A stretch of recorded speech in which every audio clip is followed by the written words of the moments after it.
Cutting in a head.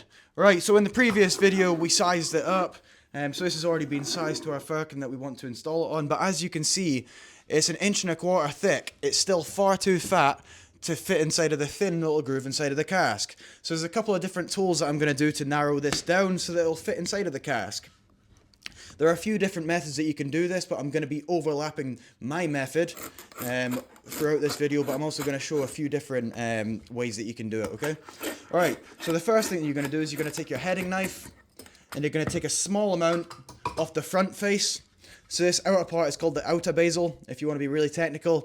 And then, so like I say, you're going to take a small amount off the outer face, and this is the side that's going to be exposed to the outside, so you have to look really pretty, okay? When you're cutting the timber, you have to work with the grain, otherwise it'll start splitting, and we don't want that. So you have to work with the four corners, and you'll see in the video how I do that. And then on the back side, so we've only taken a small amount off, we've still got a large way to go. So using my axe, this is the Brewery Cooper's method, we take the axe and we take a larger amount off the back side. You have to be very careful and be very precise not to leave any snags or deep cuts or anything like that, because hop or yeast can get trapped in this and cause bacteria traps, which is going to infect the cask when they next put beer into it, basically. So we don't want that. You have to be very precise. So as I say, there's a couple of different methods that you can do this. Some coopers will use a knife on both sides, but I just feel as if that's a bit too time consuming. I've also seen it done with like a downright, so you use a knife on one side and then use a downright or a plucker on the other side.